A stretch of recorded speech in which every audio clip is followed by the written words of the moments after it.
Welcome to my imaginational love story world. ये love by pheromones का last part और final part है। चलिए स्टोरी को शुरू करते हैं।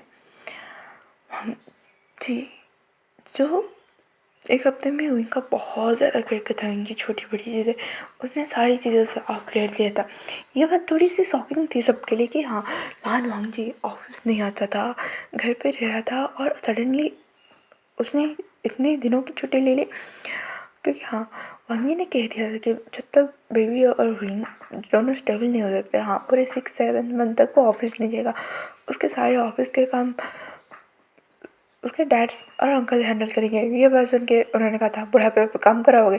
तो वांगी ने कहा पूरी ज़िंदगी मैंने काम की है, अब मैं सुकून चाहता हूँ। ये एक डायलॉग मारा था उसने और फ्रेश होने के बाद वो फिर से विंग के पास वापस आ गया था घर से हॉस्पिटल। अब विंग और बेबी दोनों ही डिस्टेंस होके घर जाने वाले थे, पर वांग जी ने विंग को कैरी किया और कार में बिठाया। विंग ने कहा बेबी, तो वांग जी ने कहा बेबी आ जाएगा। ये कहने के बाद वांग जी ने कार को घुमाया और उस वो जहाँ पे एजेंसी वहाँ के और कार ले जाने लगा। विंग ने कहा पर बेबी तो मुझे देखना है, बेबी को पता है आज मुझे देखने वाले थे। तो वांग जी ने कहा मैंने बोला ना विंग, वो घर पे होगा, तुम पहुँचोगे जब। तो उन्होंने कुछ ज़्यादा रिएक्ट नहीं किया था क्योंकि अभी तक वांग जी के सामने किसी की नहीं चलती, यहाँ तक कि उनकी नहीं। हाँ, विंग थोड़ा बहुत चिढ़ता था, डांटते था, वांग जी वो सब संभाल लेता था, पर आप क्या थोड़ा ना विंग चिल्लाएगा चिढ़ेगा क्योंकि उसे पता है अब अगर उसने कुछ किया तो शायद ये सोया से फिर से जाग ना जाए, इसलिए। और यहाँ पे बेबी को लेके घर वाले पहुँच चुके थे और बेबी सुकून से ना वांग सिंह के रूम में था, आराम से वो सो रहा था। मैडम लैंड ने कहा पता नहीं इस गधे ने उस ओमेगा को लेके कहाँ चला गया होगा। तभी सीजन ने बोला शुक्र मनाओ विंग को कुछ हुआ नहीं मॉम, वरना उसने जब बोला था कि उनको कुछ हो गया गोवा बेबी का ध्यान रखना, मैं तो डर ही गया था। तो मियाँ ने कहा तुम्हें डरना भी चाहिए सीजन, क्योंकि उसने सही बोला था, वो विंग के पीछे पीछे ही चला जाता। तुम्हारा भाई सच में उनके पीछे ही चला जाता उसके तेज के साथ। तो ये सुनने मैडम लैंड ने कहा हाँ, ये लांस होते ही तो पागल है। तो मैंने कहा क्या उनके पार्टनर पागल नहीं होते? तो मैडम लैंड ने कहा हाँ होता है। देखो हमें भी नहीं पता था विंग भांजी को लाइक करता है इतने सालों से। हे भगवान, पता होता था पहले इन दोनों की शादी करा लेता। तो मैंने कहा फिर तो आपको गुड न्यूज़ बहुत जल्दी मिल जाता। तो ये सुनने के बाद मैडम लैंड ने कहा पर इस गधे को किस बात का वेट था? तो लाइन जाने का शायद इस बात का कि विंग रिजेक्ट ना कर दे। तो ये सुनने वाले सारे लोग लाइन को देखते हैं कि वांग जी को विंग रिजेक्ट करेगा, ये इम्पॉसिबल है। पर सीजन का तब विंग बेटा था और विंग की मेंटालिटी के हिसाब से ना विंग वांग जी को रिजेक्ट ही कर देता, ठीक है ना। जो वांग जी को गिल्ट पे नहीं डालना चाहता था, तुम्हें लगता है वो पूरी दुनिया के आगे वांग जी का सर झुकने देता? तो ये सुनने पर सबने सबने सर हाँ मिला। यहाँ पर दूसरी ओर वांग जी विंग को ब्लाइंड फोल्डेड कर देता है। विंग ने कहा मैंने घर देखा हुआ है। तो वांग जी ने कहा आज से पहले नहीं देखा हुआ। ये कहने के बाद वो विंग को कैरी करके जो एंट्रेंस में आते हैं वहाँ पे उतर के वो आँखों से वो जो कहते हैं ना ब्लाइंड फोल्ड, उसे हटाने के बाद विंग पूरा शॉक, क्योंकि भाई उस वहाँ पे इतने सारे रेड कलर के बैलून्स लगे हुए थे, वो भी हार्ट पहले हुए, और उसके जो धागे निकले थे उसमें विंग के कह सकते हैं वांग जी ने जब से विंग को देखा है तब से हर एक मोमेंट की पिक्चर वहाँ पे विंग ये देख के शॉक। और इतना ही नहीं, वहाँ पे पूरी तरह से पूरी जगह पे रोज़ पेटल भरे पड़े हुए थे वाइट कलर में, ब्लू कलर में, और एक बड़ा सा 520 का एक बड़ा सा जो कहते हैं ना रोज़ बुके होता है लव एक्सप्रेस करने के लिए, वो बीच में था। और उसके आसपास बहुत सारे मतलब डिफरेंट डिफरेंट कलर के थे, पर हाँ ये तीनों कलर पॉप कर रहे थे, ब्लू वाइट और रेड कलर। वो कितने प्यारे लग रहे थे, वहीं बस देखे जा रहा था। और उसमें भी बहुत यूनिकनेस के साथ वहाँ पे लिखा गया था आई लव यू। वहीं बस उसे देख के मिसमराइज हो गया था। वहीं कह रहा था कब से? तो भांगे ने कहा जब से मैंने तुम्हें देखा है ना, तब से मैंने सोच लिया था कि जब तुम मैं एक काबिल मुकाम में पहुंचा दूँ, जब तुम्हें तुम्हारे लिए की इनसिक्योरिटी ख़त्म हो जाए, तब मैं तुम्हें प्रपोज करने वाला हूँ। तब इनने भांगी को देख रहा था कि इनके बिना कहे बिना समझे भांगी ने जो इनको समझा था ना एक अलग ही लेवल पे, वहीं बस भांगी को देखे जा रहा था। उसके आंखें ना आंसू से भरी भर पड़ी थे। भांगी ने कहा रोना नहीं। तो एक ने कहा मेरे कहाँ रो रहा हूँ, मैं तो सोच के हैरान हूँ कि कोई इतना भी किसी से प्यार कर सकता है। तो वांग जी ने उनके फोरहेड के साथ अपने फोरहेड को लगाया और कहा, तुमने तो मेरे लिए वन साइड लव किया ना, तुमने सब कुछ मेरे लिए, यहाँ तक कि अपनी ज़िंदगी दाँव पे लगा दी हुई। तो इन्हें कैसे नहीं लगा था, वो बेबी वो हमारे प्यार के निशान थे वांग जी, उसे कैसे जाने देता मैं। तो वांग जी ने कहा, तुम्हारी ओर से तो वन साइड लगता ना। तो ये सुनने के बाद उन्होंने कहा, वांग जी, ये कहने के बाद वांग जी उनको उठाता है और एक प्यारा सा उन बुकी उस रोज़ पेटल को वो लेके जाता है। हाँ, उनकी रिकवरी अभी इतनी अच्छी नहीं हुई थी कि वो पूरी तरह से चल फिर सके, इसलिए वांग जी कैरी करके ले था। तो इन्होंने कहा, मैं इससे फील भी नहीं कर सकता हूँ। तो वांग जी ने कहा, जब फील करने की बारी आएगी ना, मैं अच्छे से फील करवा दूँगा। ये बात विंग की पूरी बॉडी में शेयर कर रही थी। फिर विंग ने कुछ ज़्यादा रिएक्ट नहीं किया था। उस समय वो ब्लश हो गया था। वांग जी उसे देख के मुस्कुराता है और वहाँ पे जाके बिठाता है। और भाई साहब विंग को एक तो कहते हैं ना धागा देता है। जैसे ही विंग वो धागा खींचता है उसके ऊपर भाई इतने प्यारे प्यारे फूल बरसते हैं।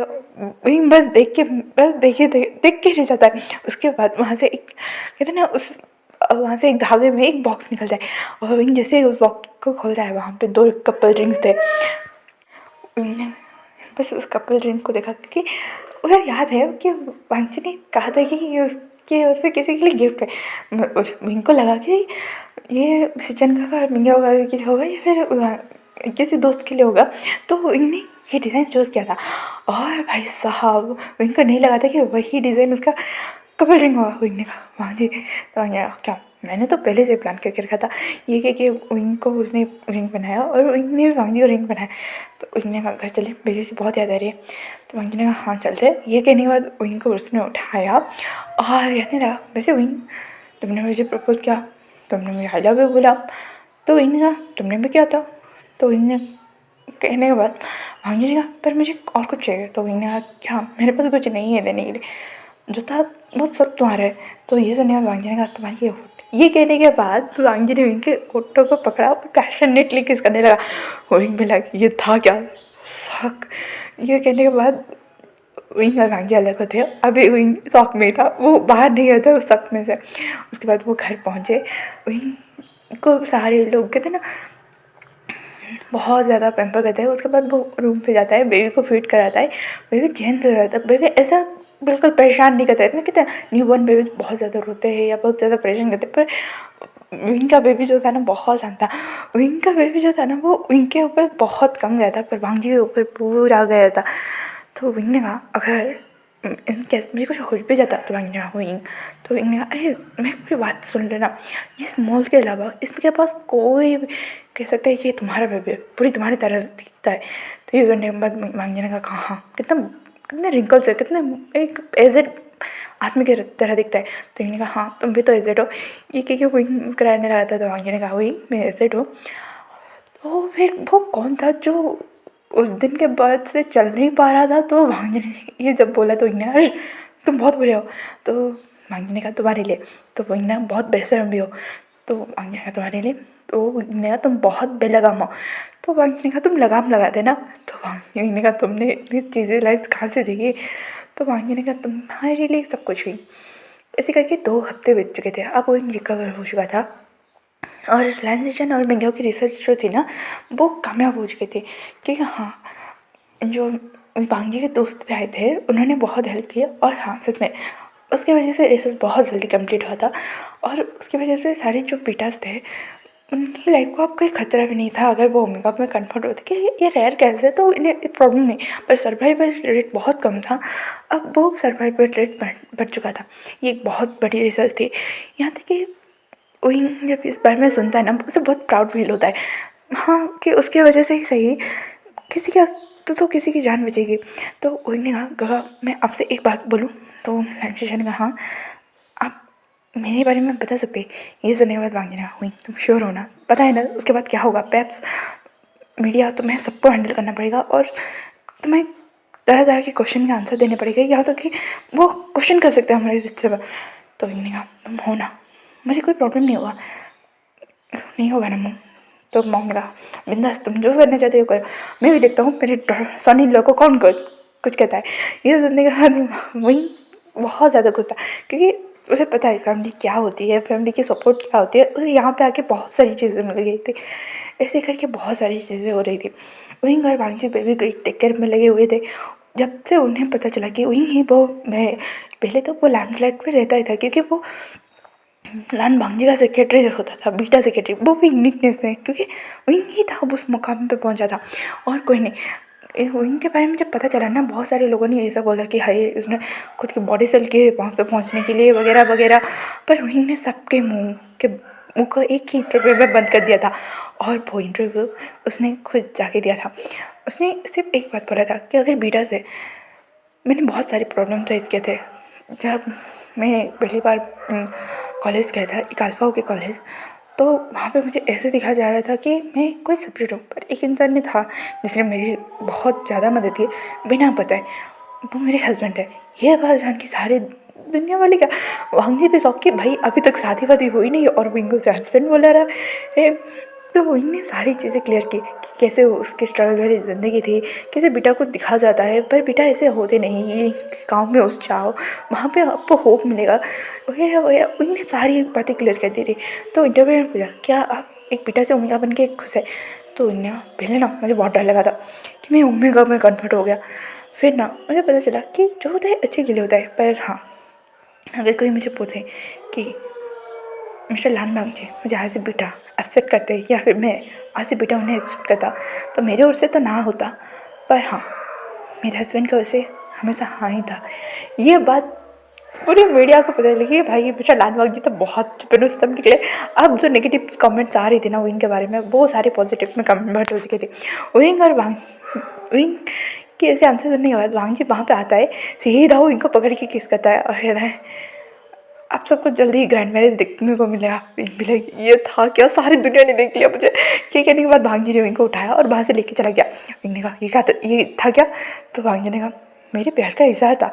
कि वो लाइन मेंशन में पहुँचते हैं सारे मस्ती, मतलब कहते हैं ना एक इतनी बड़ी बात हो गई है तो पार्टी वगैरह बनती है, तो छोटी सी फैमिली पार्टी थी। इनके आने के बाद ही जैसे ही कन्वर्टियाँ फटती है तो इन बहुत ज़्यादा खुश होता है, सारे लोग बहुत ज़्यादा बधाई देते हैं। अब भयान ना थोड़ी चीज़ों से रिस्पॉन्स करने लगा था, मतलब हाँ जो बेबी होते हैं ना न्यू बॉर्न बेबी, उन्हें सारी चीज़ें नहीं पता चलती, समय के इतने साथ वो रिस्पॉन्स करते, वैसे ही आयन भी अभी रिस्पॉन्स करने लगा था। तो आयन जैसे रोने लगा ना, इन भाग के जगह उसे मतलब शांत हो जाए, रोने नहीं ये कि वो आयन को विंग जिद कराने लगा था। जैसे ही वांगजी ना आयन को छूने वाला था तो विंग ने कहा भाई रुक जाओ। तो वांगजी वापस तब सारे लोग ने कहा ये क्या हो गया? तो मैडम लानी और लैंड ली बोले अब आएगा मज़ा ना, जो हम सबको डराता है अब उसी को ही डराने वाला है। ये कहने के बाद वो सारे लोग ना सो एंजॉय करने के लिए वहाँ पे बैठ गए थे। वही ना आयन को पकड़े बैठा था। उन्होंने कहा तुम बेबी के पास मत नहीं आना, तुमने क्या किया पूरी दुनिया के सामने मुझे किस कर लिया, ये क्या हो रहा है? तो वहीं ने वेडिंग के टाइम पे तो कहते हैं ना, तो वहीं ने कहा वो वेडिंग के टाइम पे कहते हैं तुम्हें तुम्हें किसने कहा था वहाँ पे किस करने के? वो लाइव टेलीकास्ट चल रहा था वो मिस्टर भांग जी। तो ये सुना वांगी ने, तो मुझे मिस्टर वांगी ने बोला कि तो वांगी ने कहा क्या लांसन बोला? तो ये सुनने के बाद वांगी ने हाँ बिल्कुल। तो एक ने कहा इसका कुछ नहीं हो सकता। एक ने कहा लांसन तुम मुझे फिर भी किस नहीं कर सकते, तुमने मुझसे शादी नहीं की है और तुमने क्या क्या क्या? तो वांगी ने पहले तुमने स्टार्ट किया था, तुमने ही बोला था मैं तुम्हारा हस्बैंड हूँ। तो वही ना मेरे पास ही मत आना, अगर मेरे पास आने की कोशिश किया बेबी के पास भी तो मैं पक्का मैं भाग जाऊँगा। तो वांगी ने कहा हाँ हाँ भाग के दिखाओ, मैं पूरी दुनिया से तुम्हें ढूंढ लूँगा। तो इन्हें कहा बिल्कुल नहीं ढूंढ पाओगे, मैं तुम्हारे पहुँच के बाहर चला जाऊँगा, ठीक है? तो वो वांगी ना उनके पूरे करीब आके बोलते मेरी पहुँच ना बहुत दूर तक है, पता है ना मैं कौन हूँ? तो वही ना थोड़ी देर के लिए सिहर गया था, क्योंकि हाँ भाई भांजी जिस तरह से ना थोड़ी चीज़ों को हैंडल करता है ना, वो गुंडागिरी से गैंगस्टर से या फिर कह सकते हो माफिया से कम नहीं हैंडल करता है। तो फिर भी वही ने कुछ ज़्यादा रिएक्ट नहीं किया और कहा फिर भी।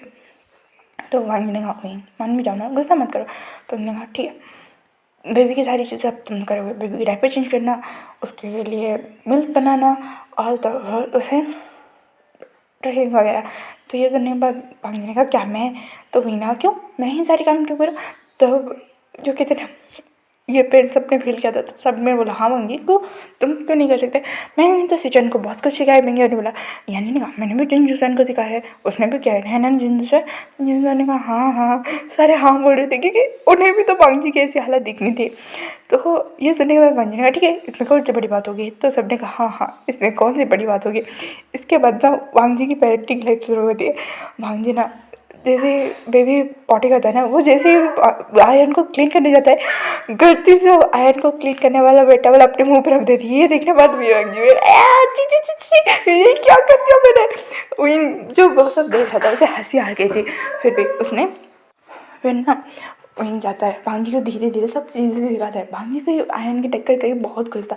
इस पर एक हफ्ते के बाद ना वांगी और विंग के सच में बहुत बड़ी ग्रैंड वेडिंग हुई थी। और वांगी ने जैसे बोला था पूरी दुनिया को पता चला था कि भाई मिशेलान वांगी और विशान अब मैरिड कपल है। सीक्रेटली उन्होंने मैरिज कब किया क्यों किया तो किसी को पता नहीं, पर हाँ ऑफिशियली अब वो तो जाके मैरिड कपल है और उनका एक बेबी भी है। उसी दिन ही उन्होंने आयन का उनको घर पे आयरन मिलाए थे, पर पूरी दुनिया के लिए बताना था ना उनका बेबी का नाम। तो उन्होंने उसी दिन ही नेमिंग सेरेमनी वगैरह रखा था। बहुत सारे लोग आए थे, बहुत ग्रैंड पार्टी हुई थी। अब ना उनकी रिकवरी स्लोली हो रही थी। तो नैन्सी जरा मिंगा ने वांगी से कह दिया था कि उनके साथ तुम फिजिकली एक्टिव नहीं रह सकते, और वांगी ये बात जानता भी था। तो ऐसे करके आयन पर 6 महीने का हो गया था। इस दौरान ना ही वांगी उनके करीब आया था, ना ही विंग वांगी के करीब जा रहा था। हाँ हग वगैरह कडलिंग वगैरह ये सारी चीज़ें इन दोनों के बीच नॉर्मल थी। पर ये 6 महीने के बाद अब आयन ना थोड़ी तरह कहते हैं ना क्राउडिंग करने लगा था, अब सारी चीज़ों को दोहराने लगा था। तो आयन ना वांगी को ना उनके पास ही आने नहीं देता था। ये बात थोड़ी अटपटी थी। सारे फैमिली मेम्बर देख रहे थे जब भी वांगी ना उनको हग करने जाता है या किस करने जाता है ना, आयन रोने लगता था। तो वांगी ने कह दिया था कि तुम मेरे बेटे हो ना, तुम मेरे बेटे हो ना। तभी उन्होंने कहा हाँ हाँ वो तुम्हारा ही बेटा है, इसीलिए तो वो मुझे तुम्हारे पास जाने ही नहीं देता। थोड़ा मदर को लेकर और वजह से बना। तो ये सुनने में वांगी मुझे लेकर तो नहीं है। तो मैंने कहा भांजी बच्चे हो क्या। तो वांगी ना नहीं ये तो सारे लोग देख रहे थे कि वांगी जो गुस्से भरे रहता था, बातें किसी से करता नहीं था, अब कितनी बातें करता है, कितना खुश रहने लगता है। सारी फैमिली में ना बहुत खुश थे और सारे अपने अपनी लाइफ में बिजी थे। आयन के साथ बहुत सारे लोग खेल रहे थे।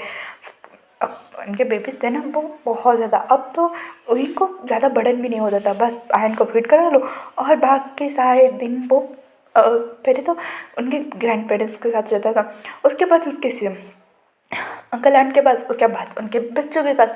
मोस्ट ऑफ द टाइम उनके बेबी ना इन लोगों के पास रहता था। विंग ना बहुत ज़्यादा खुश हो जाता था कि उसे बहुत ज़्यादा फैमिली वाला प्यार मिल रहा था और इतना पैम्पर इतना कैरिंग तो मिल ही रहा था। वही ने बोल दिया कि मुझे ऑफिस ज्वाइन करना है। तो वांगी ने कह लिया था कि हाँ कर दो। सारे फैमिली मेम्बर वांगी को देख रहे थे कि ये क्या है। तो वांगी ने कहा व्हाट, ये शैतान मजीद घर पे उसे हक करने नहीं देता है, ऑफिस में तो करने देगा ना। ये सुनने हुए सबने अपना सर नाम मिलाया और वांगी ने कहा भांजी। तो वांगी ने कहा क्या, मैं सही तो बोल रहा हूँ। तो ये सुनने के बाद वही अपना रेगुलरली ऑफिस जाने लगा था। और वहाँ के आसपास अब समझ गए थे कि उन्हें अपनी स्मेल को थोड़ा काम करना पड़ेगा, वरना उनके बॉस उन्हें तबीयत से कुट डालेंगे। हाँ वो भांजी सुधरा था, पर बाहर वालों के लिए वैसा ही कोल्ड एरोगेंट एग्रेसिव नेचर वाला अल्फा रिच का था। उनकी रोजाना चेकअप हो रही थी क्योंकि हाँ उन्होंने रिसर्च तो कंप्लीट कर दिया, पर उनकी हेल्थ वो थोड़ी अनस्टेबल थी। उसके फेरोमोन उसके कंट्रोल में पहले जैसे नहीं रह रहे थे। तो मिंगा ने उनको सजेस्ट किया था कि तुम इन 6 महीनों में अपनी हेल्थ को कंट्रोल करके रखना। 6 महीने क्या हो सके कितनी तक तुम्हें लगे तुम्हारी बॉडी हील नहीं हुई तब तक। और वहीं ने मेडिकल प्रिस्क्राइब करके खुद को हील रखा भी था। पर कहते ना डेस्टिनी का कुछ और ही मंजर था। वांगी और विंग जैसे ही कुछ क्लाइंट से मीटिंग कर ओवर करके आते हैं, विंग की जो सेकंड पर्सनली जो चेंज हुई थी ओमेगा वैली, वो दिखने में ना बहुत क्यूट लग रहा था। उसकी स्किन जैसे अल्ट्रा सॉफ्ट हो गई थी। प्रेगनेंसी के बाद होता नहीं एक अलग ही ग्लो, विंग के चेहरे पे ना वो ग्लो झलक रहा था। तो कुछ अल्फा की गंदी नजर तो पहले से ही विंग पे थी, अब तो वो इनको पाने चाहते थे। कहते ना उन्हें इन इन जैसे दिमाग का कुछ नहीं इलाज किया जा सकता। तो इनके ड्रिंक को ना उन्होंने स्पाइक कर लिया था। पहले भांजी को विंग संभाल रहा था, अब कार में विंग की हालत बुरी हो रही थी और भांजी पैनिक कर रहा था।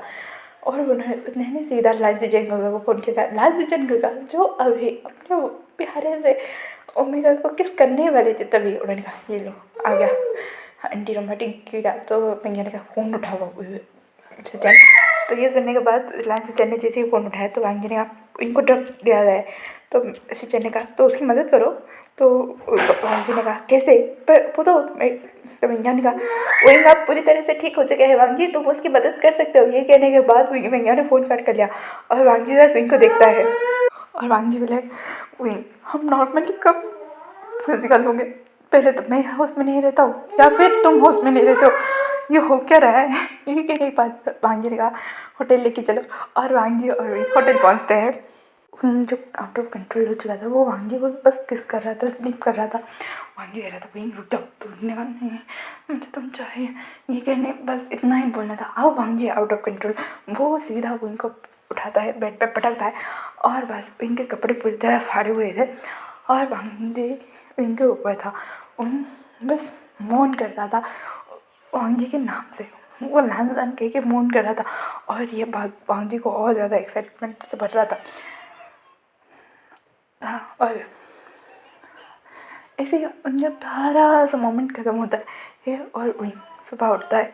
उठने के बाद देखता है उसकी हालत, उसे थोड़ी देर के लिए शौक लगा, फिर उसे पता है कि वांगी उसके साथ है तो उसके साथ कुछ गलत नहीं होगा। तो वो उठना है, देखता है साइड में वांगी उठता है, वो उठकर वॉशरूम जाने ही वाला था कि उसकी बॉडी खिंच के दे रहने दे बेटा रहने दे, तुझसे ना हो पाएगा। तो वांगी को वो चिल्ला के उठाता है नान जान उठो मुझे पेन हो रहा है। तो वांगी ने कहा वॉशरूम जाना है, तो इन्हें अपने सर हाँ में लाया और वांगी ने इनको फ्रेश कराया और पेन किलर्स के टैबलेट दिए इन और बर्थ कंट्रोल पीस। हाँ वांगी उस समय एक्साइटमेंट में प्रोटेक्शन यूज़ करना भूल चुका था, पर वो उनकी ऐसी कंडीशन दोबारा नहीं जाता था, इसलिए उसने बर्थ कंट्रोल पीस दिया था। और वहाँ से वो दोनों निकल चुके थे लैंड हाउस में। अब लैंड मैंशन में पूरे रात आयन रोया था। हाँ ओबियसली उनसे ग्रैंड पेरेंट्स ने उसे चुप करवा दिया था, पर कहते ना जो कभी कभी बेबी मदर को ढूंढता है ना, तो आयन को जगह विंग ने जल्दी से अलग कर लिया। तो विंग फिर भी आयन रोए जा रहा था, विंग को ना डर लगा। उन्होंने भांजी ने पूछा क्या पूरी रात रो रहा था, तो नानी ने कहा नहीं बीच में सो गया था, पर अभी फिर से उठने के बाद रो रहा है और तुम लोग बता नहीं सकते थे, तुम्हें अगर कहीं पर रहना था तो बता के जाते ना, तो या फिर लेके जाते आयन को। तो भांजी ने कहा कुछ नहीं, किसी छोड़िए। ये कहने भांजी ना आयन को अपनी गोद में लेता है और कहता है आयन शांत हो जाओ, मम्मा को परेशान मत करो, वो परेशानी में थी इसलिए तुम्हारे पास नहीं आती, बस ये कहना था। आयन चुप, सारे बनने पर बस भांगी और आयन को देख रहे थे और सोच रहे थे इन दोनों बाप बेटे का ना कंडीशन अलग ही है। तो ना बस भांगी को देखता है और एक स्माइल करता है। फिर ना जो आयन का जो फेरोमोन्स या कहते हैं फेरोमोन्स पता चल रहा था, पर वो एक ओमेगा है या फिर वो एक अल्फा है वो पता नहीं चल रहा था। तो सारी फैमिली मेम्बर्स ना टेंशन में थे। तो तभी भांगिया फ़ोन बजता है और सारे ब्रेकफास्ट कर रहे थे। आयन पालके में सो रहा था और बच्चे सारे स्कूल वगैरह जा चुके थे। तो वांगी फ़ोन उठाते और कहते तुम्हें फ़ोन करने का क्या हुआ। तो शोभा कहते अरे कुत्ते कमीने, तुझे एक दोस्त मिला था एक माँ, तुझे उसकी कदर नहीं थी, तो अब बेटी को भी लेके आ गया। तो ये सुनने के बाद भांगी ने कहा क्या बकवास कर रहा है। तो मिस्टर खान ने कहा तूने बोला था ना कि तेरी बेबी का सेकेंड जेंडर नहीं पता चल रहा है, तो मैंने थोड़े से ब्लड सैंपल लेके यहाँ पे आ गया था। तो ये सुनने में भांगी ने कहा हुआ सारी चीज़ें रिसर्च के लिए नहीं होती। तो मिस्टर हुआ ने कहा होती है तुम्हारी केस में सारी चीज़ें रिसर्च की होती है। वैसे फ़ोन को स्पीकर रख। तो भांगी ने कुछ नहीं कहा और फ़ोन को स्पीकर सच में रख दिया। तो कहा मिस्टर हुआ ने कहा मिस्टर वे कॉन्ग्रेचुलेशन आपकी सरवाइव के लिए, और वैसे भी हमारे पार्टनर बहुत स्ट्रांग होते हैं। तो इस टाइम मैंने कहा वाह पॉइंट पाओ। तो ये कहने के बाद मिस्टर खान का आपका बेबी एक इग्मा है मेरी तरह रेयर केस, तो उसके लिए आप अल्फा ढूंढो ओमेगा ढूंढो या बीटा ढूंढो, लाइफ तो उसकी सॉर्टेड है। ये सुनने के बाद सारे फैमिली मेम्बर बस सुन रहे थे और वांगी को देख रहे थे। तो वांगी ने कहा इसके बात को ज़्यादा सीरियस मत लेना, ये कुछ भी बोलता है। तो मिस्टर खान ने कहा मैं कुछ भी नहीं बोलता, ये सच है और तुम्हें प्रूफ चाहिए मैं प्रूफ सेंड कर दूँगा। तो ये सुनने पर भांजी ने कहा ठीक है। तो सबने कहा क्या ये इग्मा है। तो भांजी ने कहा बीटा से ओमेगा की बेटा है, फिर से दूसरी बात एस रैंक का अल्फे का बेटा है, तो कुछ तो नहीं होगा। ये सुनने के बाद सारी फैमिली ने कहा तुम्हारा बेटा तुम्हारी ऊपर पे। ये प्यारा सा फैन फिक्शन यहीं पे ख़त्म होता है। तो फिर मिलेंगे एक नई स्टोरी के साथ। Thank you for watching. Comment करो, लाइक करो, शेयर करो। And guys sorry for disturbance, क्योंकि मेरी तबीयत थोड़ी सी ख़राब है। ठीक है, okay, bye bye, tata, see you, enjoy the story. हम न्यू स्टोरी में मिलेंगे, तब तक के लिए स्टे ट्यून एंड कमेंट करो, लाइक करो, शेयर करो।